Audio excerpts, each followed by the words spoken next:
Hello, dear investors. Welcome to Knowledge Fair, hub of financial knowledge.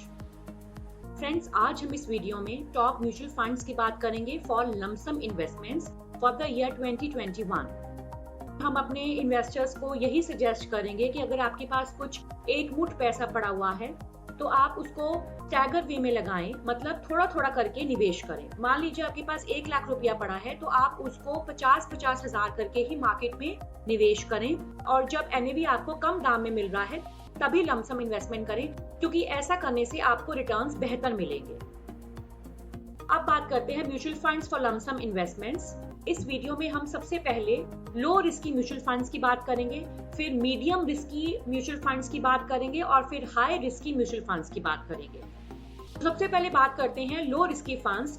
वो investors जो low risk लेना चाहते हैं अपनी इन्वेस्टमेंट्स के साथ, उनको डेट म्यूचुअल फंड्स में ही निवेश करना चाहिए। डेट फंड्स के थ्रू यहाँ पे fund manager fixed interest earning instruments में निवेश करता है या डेट पेपर्स में निवेश करता है, जैसे treasury bills, certificate of deposits and other government securities, जिनमें इक्विटी फंड्स के कंपैरेटिवली कम रिस्क होता है बट इनमें क्रेडिट रिस्क और इंटरेस्ट रेट रिस्क होता है। डेट म्यूचुअल फंड्स में भी आगे बहुत सारी कैटेगरीज हैं। हमने यहाँ पे जो कैटेगरीज ली हैं उनमें क्रेडिट रिस्क बिल्कुल नहीं है। सबसे पहले हमने यहाँ पे लिए हैं लिक्विड फंड्स, फिर लिए हैं ultra short term debt funds. तो अल्ट्रा शॉर्ट टर्म से ही आप अंदाजा लगा सकते हैं कि बहुत ही कम टाइम में इन दोनों फंड्स के जो डेट पेपर्स हैं वो मैच्योर हो जाते हैं, तो इसी वजह से जो क्रेडिट रिस्क है वो भी ना के बराबर हो जाता है। लिक्विड फंड्स के जो डेट पेपर्स होते हैं वो विद इन 3 मंथ्स में मैच्योर हो जाते हैं। इसमें वो वाला पैसा आपको डालना चाहिए जो आपको इमरजेंसी नीड्स के लिए चाहिए। कुछ भी आपके पास एक्स्ट्रा मनी पड़ी हुई है जो आपको कुछ हफ्तों से 1 साल तक नहीं चाहिए, तो इसे आप लिक्विड फंड में पार्क करें और अच्छे रिटर्न्स कमाएं। यहाँ पे जो इन्वेस्टर्स हैं वो बैंक अकाउंट से जो रिटर्न्स कमाते हैं उससे बेहतर रिटर्न्स कमा सकते हैं। सबसे पहला हमने लिया है आईसीआईसीआई प्रूडेंशियल लिक्विड फंड। इस फंड का 3 साल का रिटर्न 5.34% का है, 5 इयर्स का लगभग 6% का है। सेकंड हमने लिया है आदित्य बिरला सन लाइफ लिक्विड फंड। 3 इयर्स का रिटर्न 5.39% का है और 5 इयर्स का 6.03% का है। नेक्स्ट जो हमने कैटेगरी ली है वो है ultra short term debt funds. Ultra short term debt funds के जो डेट पेपर्स हैं वो 3 से 6 महीने के अंदर मैच्योर हो जाते हैं। इस तरह के जो डेट फंड्स होते हैं ये बहुत ज्यादा रिटर्न्स नहीं देते हैं बट बैंक अकाउंट के रिटर्न से बेहतर देते हैं, और इसलिए आपके लमसम अमाउंट पे भी ये बहुत ज्यादा रिटर्न नहीं देंगे बट लेस रिस्क के साथ ठीक ठाक रिटर्न्स दे देते हैं। फ्रेंड्स, अगर आप लॉन्ग टर्म में वेल्थ क्रिएट करने का सोच रहे हैं तो उसके लिए ये फंड सूटेबल नहीं है। उसके लिए आपको इक्विटी फंड्स में ही कदम रखना होगा, इक्विटी फंड्स में ही निवेश करना होगा। फर्स्ट हमने यहाँ पे जो लिया है वो है ICICI prudential ultra short term fund. 3 साल का रिटर्न 7.4% का है और 5 इयर्स का रिटर्न 7.8 लगभग 8% के आसपास है। अल्फा इस फंड का है 3.69। अल्फा का मतलब यहाँ पे ये है कि जब भी मार्केट बढ़िया परफॉर्म करती है तो जो आपका फंड है वो मार्केट से कितने एक्स्ट्रा रिटर्न्स कमा के आपको देता है। अल्फा इस फंड का है 3.69। Second ultra short term debt fund है आदित्य बिरला सन लाइफ सेविंग्स फंड। इसका भी रिटर्न आपकी स्क्रीन पर है। इसका जो अल्फा है वो है 3.58। थर्ड फंड है PGIM India ultra short term debt fund. इसका 3 इयर्स का रिटर्न काफी अच्छा है, 8.5% के आसपास का है। 5 इयर्स का रिटर्न 8.08% का है। अल्फा भी इसका बढ़िया है विद 6.05। अब बात कर लेते हैं हाइब्रिड म्यूचुअल फंड्स की। वो इन्वेस्टर्स जो बहुत ज्यादा रिस्क भी नहीं ले सकते हैं और बहुत कम रिस्क भी नहीं लेना चाहते हैं, मतलब जो मीडियम रिस्क टेकिंग कैपेसिटी रखते हैं, उनको ही इस तरह के फंड्स में निवेश करना चाहिए। हालांकि हाइब्रिड फंड्स की जो कैटेगरी होती है ये इक्विटी फंड्स ही कहलाते हैं बट इनमें डेट का कंपोनेंट भी होता है, तो इसका मतलब ये फंड्स इक्विटी के साथ साथ डेट में भी निवेश करते हैं। 50 से 70% का जो यहाँ पे आपका पोर्टफोलियो है वो इक्विटी में निवेश करेगा और बाकी का डेट में। फंड मैनेजर की यहाँ पे मेन इंटेंशन होती है रिस्क रिवॉर्ड रेशियो को बैलेंस करना, मतलब बराबर करना और उसके हिसाब से रिटर्न्स को जनरेट करना। हाइब्रिड म्यूचुअल फंड्स में निवेश करके आपको यहाँ पे परफेक्ट कॉम्बिनेशन मिल जाता है in terms of stability of debt and aggression of equity. मतलब अगर आप यहाँ पे निवेश करते हैं तो डेट की वजह से आपको यहाँ पे रिटर्न्स स्टेबल मिलेंगे, आपको यहाँ पे ज्यादा रिटर्न्स में उतार चढ़ाव देखने को नहीं मिलेगा, और इक्विटी होने की वजह से आपको यहाँ पे प्योर डेट म्यूचुअल फंड से बेहतर रिटर्न्स मिल सकते हैं। हाइब्रिड म्यूचुअल फंड्स में भी काफी सारी कैटेगरीज हैं, उनमें से हमने 2 कैटेगरीज ली हैं।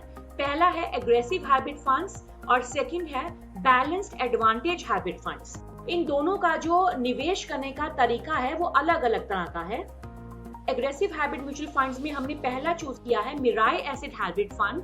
3 साल का रिटर्न इस फंड ने बहुत ही बढ़िया दिया है विद 16.01% और 5 इयर्स का रिटर्न दिया है 15.8%। फ्रेंड्स याद रहे कि ये एग्रेसिव हाइब्रिड है, मतलब इक्विटी का पोर्शन यहाँ पे बहुत ज्यादा है और डेट का कम है, इसीलिए आपको यहाँ पे जो रिटर्न्स हैं वो भी बेहतर देखने को मिल रहे हैं। अल्फा इस फंड का है 3.95।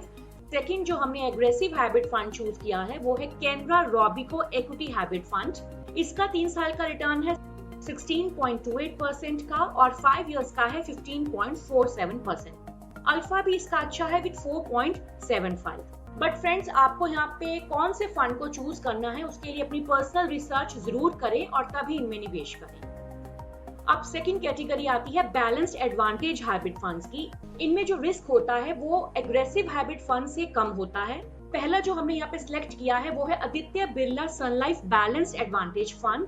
3 साल का रिटर्न है 12.63% का और 5 इयर्स का रिटर्न है 12.03% का। इस तरह के जो कैटेगरी के फंड्स का रिटर्न होता है वो इसी रेंज के आसपास होता है। यहाँ पे आपको बहुत ज्यादा रिटर्न देखने को नहीं मिलेगा क्योंकि ये एग्रेसिव हाइब्रिड फंड्स नहीं है। सेकंड जो हमने चूज किया है वो है Nippon India balanced advantage fund. 3 साल का रिटर्न इसने भी 12.29% का दिया है और 5 इयर्स का 12.47% का दिया है और अल्फा इन सबका 2 पॉइंट समथिंग के आसपास है।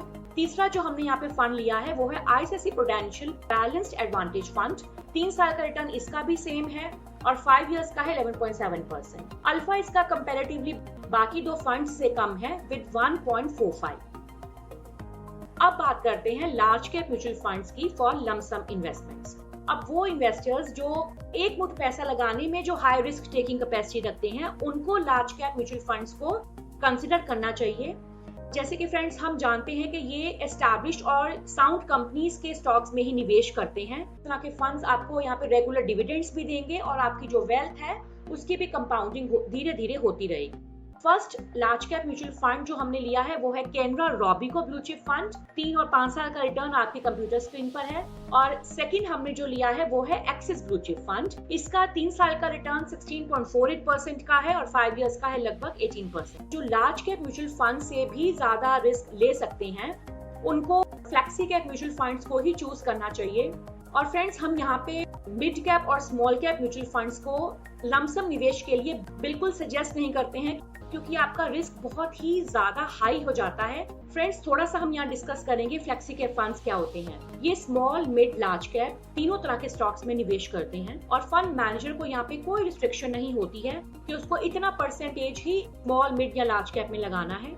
मार्केट की चाल के हिसाब से किसी भी कैटेगरी में कम ज्यादा निवेश करता है। फ्लेक्सी कैप जो है ये डाइवर्सिफाइड पोर्टफोलियो भी ऑफर करते हैं और रिस्क और रिटर्न दोनों एस्पेक्ट्स को बहुत अच्छे से बैलेंस करते हैं। जब मार्केट में बियर फेज होता है, जब मार्केट नीचे स्तर पर होती है, तब भी यहाँ पे आपको जो रिटर्न्स हैं वो स्टेडी मिलते हैं, मतलब ठीक ठाक रिटर्न्स मिल जाते हैं। फंड मैनेजर काम कैसे करता है? बहुत सारी कंपनीज की ग्रोथ पोटेंशियल को इवैल्यूएट करता है रिगार्डलेस ऑफ इट्स साइज जो भी हो, और उसके हिसाब से ही इन कंपनीज में अपना निवेश स्विच करता है डिपेंडिंग ऑन परफॉर्मेंस।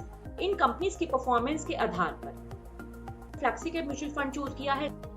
वो पराग पारिक फ्लेक्सी कैप फंड है और इसकी खासियत यही है कि ये इंटरनेशनल स्टॉक्स में भी निवेश करता है। इसमें मैंने पर्सनली भी निवेश किया हुआ है। 3 साल का रिटर्न इस फंड ने 22.9 लगभग 23% का दिया है। 5 इयर्स का 21.3% का दिया है।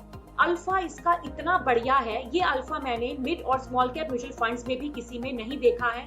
इस फंड का है 10.70 और second flexi cap mutual fund है यूटीआई फ्लेक्सी कैप फंड। 3 साल का रिटर्न लगभग 19% के आसपास, 5 इयर्स का 18% के आसपास। अल्फा इस फंड का बनता है 4.80। फ्रेंड्स यहाँ पे वो निवेशक जो इलेसिस म्यूचुअल फंड्स में निवेश हर साल करते हैं और अगर उनके पास एक मुठ पैसा बनता है टैक्स बचाने के लिए इलेसिस फंड में निवेश करना चाहिए। जैसे कि हम जानते हैं इसका फुल फॉर्म है equity linked saving scheme. Indian income tax laws के सेक्शन 80C में यहाँ पे जो आपका निवेश है 1.5 लाख तक बिल्कुल टैक्स फ्री है किसी भी फाइनेंशियल ईयर में। इन्वेस्टर्स का यहाँ जो एक मुठ पैसा है वो 3 साल के लिए लॉक हो जाएगा, जिस भी डेट से आपने यहाँ पे निवेश किया है। 3 साल पूरे होने के बाद ही आप यहाँ पे अपना पैसा रिटर्न्स के साथ निकाल सकते हैं। इलिसिस फंड चूज किया है वो है Mirae asset tax saver fund.